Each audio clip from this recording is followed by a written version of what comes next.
This video is going to be a sad video. It's not going to be a happy one.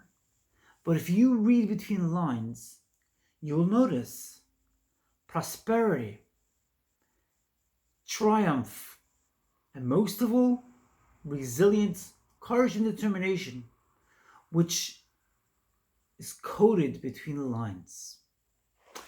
I'm going to start off by reading to you from the Bible portion that Jews from around the world read on this coming Saturday.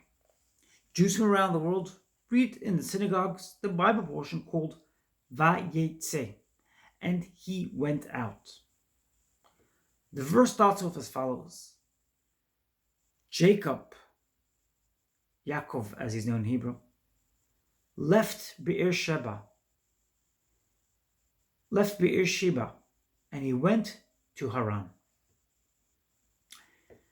Now, it's very interesting because when Jacob, left Beer Sheba, he left in a terrible state. He left in a state of fear. He ran away. He left his birthplace and he fled out of fear for his brother Esau. He was in a state of trepidation. He was in a state of aghast, in a very fearful state. He left. And when he left, it was in a state of concern, of bewilderment. Where am I going? What's going to happen to me? He stopped off overnight on the way, in the middle of a field, and unfortunately, he had met up with the grandson of Esau, and the grandson robbed him of all his belongings. So right now, Yakov was all alone. He didn't have any of his belongings. He didn't have his familiarities. He didn't have his parents, his family, his peers. They were all gone. And even the bit of money he had, that was also gone. Jacob was in a state of despair, understandably. Nonetheless, he held on to a certain spark. He held on to a certain energy which he refused to allow to let go of. My name is Jessica Madden. On my journey of my life, I asked for very, very little. All I asked for was to be able to survive, function. For the mere requests I had in my life, I was told no, no, no. For the meager requests I asked the people in my life to kindly give to me, they said to me no, no, no. And when I finally escaped, I got to know isolation in its physical form. It was painful. It was very, very painful. And I moved from city to city numerous times. And in all the places I lived, I basically lived alone. I'm going to share with you something very personal now. Nonetheless, it carries within it a very powerful dynamic and a very powerful message, which I want to deliver to you today. I actually moved to this current city where I'm living now with a lot of promise, a lot of hope. And that hope, that promise just didn't materialize. I'm once again facing what it means to be isolated, facing what it means to be alone. But something has drastically changed within me. Yes, I have gone back to living a life on my own mostly. I have very few people in my life. I have some amazing angels in my life. But for the most part, people who I see physically, I have very few people in my life. And at times it really gets to me. I feel like, what is God doing to me? Where's God sending me with this? Why is the universe telling me this message of, Jessica, you can be okay when you're alone. For most of your life, you were alone, and don't worry about it. I know that I've asked for people in my life for so little. I'm a person who barely asks for anything because I'm like that. I don't ask for much. But the people in my life have never been able to recognize and see that as my trait, as my quality. They've always demanded so much of me, and it has always left me in a place of loneliness, of despair, because people didn't have the time for me. In my lifetime, as many of you know, I faced immense rejection. And I've known rejection, and I still know rejection to this day. I still know rejection. It's the plan of God. God plans these things out. I could either become the victim of the grace of the universe, or I could become the greatest person because of my situation, because of the times I have alone.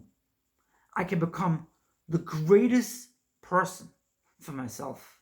I could love myself. I could care for myself, cherish myself, and connect with the guides, the angels, who will give me their service through the grace of God. The onus is upon me. I also want to point out a very mature point as well. I want to point this out. And that is that I came to the realization lately that because of who I am as a trans person, it's only normal that people wouldn't be able to stick around with me for very long. It's like somebody who's fleeing, is running away from robbers. Yeah. They're running away from robbers. People are happy to support them, but not for long because it's not safe. And that's quite literally part of Jessica Madden's amazing journey. Whilst this message so far seems quite sad, and I mentioned the story of Jacob in order to give you a picture of what it's been feeling like. Again, in the story of Jacob, he barely expected much. He had very low expectations, very low requests from the people around him. Nonetheless, he wasn't treated nicely. He wasn't treated respectfully and kindly. That's very similar to my story. I've asked for very, very little from the world. Speaking to my amazing friend today, I think she wants to remain anonymous. She said to me, Jessica, you don't ask for much from people. You never have asked for very much. You're a person who doesn't require and doesn't ask for much. Nonetheless, the people who you engage with were very, very, very much unable to give you very much. Because that's your journey, that's your destiny. And I felt very, very empowered hearing that. I thanked her profusely, my friend. I thought that was a very, very empowering, powerful, potent, and very much incorporating and integrating message, which I hope to bring along with me on the future of my journey. It hurts. Along the way, it hurts. Being alone, it hurts. Of course it hurts. I'm not going to shy away from tears. It hurts. But I know that there's a greater meaning to it. I know that there's a greater meaning to it. And I know that I could say, whilst holding two hands, because that's a kind of terminology I've seen brought down in the Talmud, which is pertaining to the the sage Rabbi Jehudah. He picked up his two hands and he said, before he died, he said, I have many more years to live, but he said in his case, I have had very little benefit from this world. And that was a man of wealth. I could say that I have had very, very little benefit in this world. I have asked so little from people in my life. So little. And even that was met with rejection, met with being ignored, met with being silenced, doormatted, and thrown away for good. Because that's my destiny. I don't want to get into a state of despair. Because I know and I feel from the deepest core of my being that this is my purpose here in this world. I'm not here to have everything in my life. I'm not here to have loads of friends. I'm not here to have massive abundance. I believe it will change one day. I believe it could change one day. And then I'm going to be in a situation, in a predicament, where I'm going to have to figure out how to live with this new reality. For most of my life, I've known loneliness. For most of my life, I've known isolation. I've lived for over 40 years. It's what I've known for most of my life. Do I take what I've known of myself for so many years and throw it away?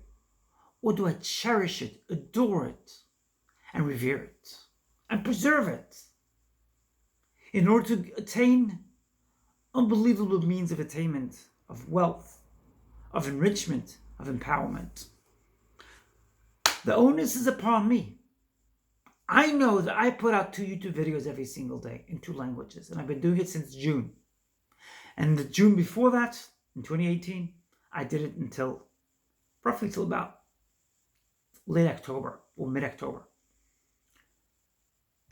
I'm putting out these messages. I'm sharing my lessons, which I learned in my life, with the world. I want people to know my story. I want people to come along with me in my story.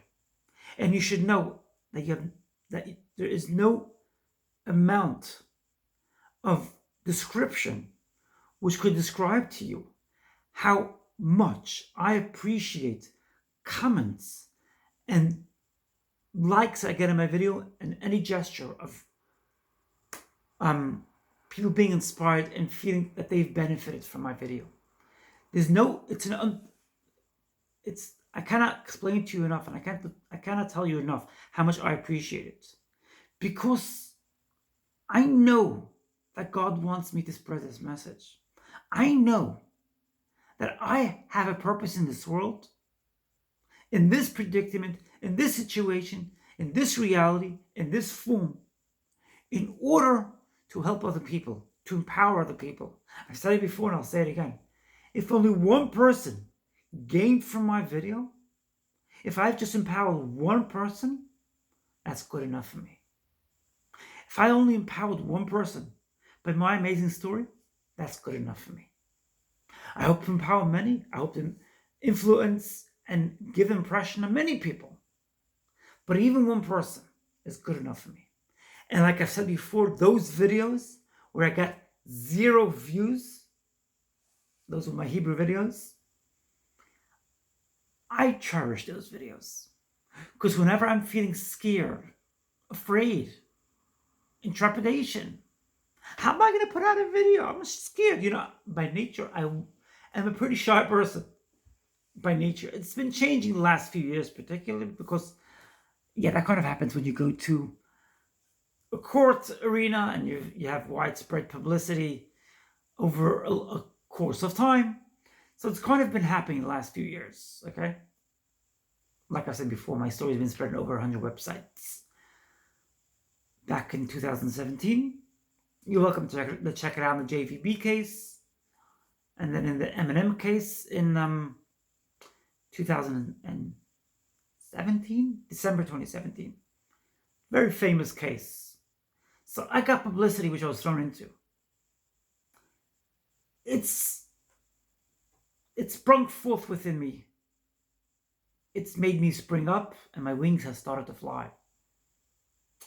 But by nature, I'm a shy person. And that's why when I see those videos which I have no views on, I always say to myself, Jessica, don't worry. This could end up being one of those videos where you get 0 views. And that's okay.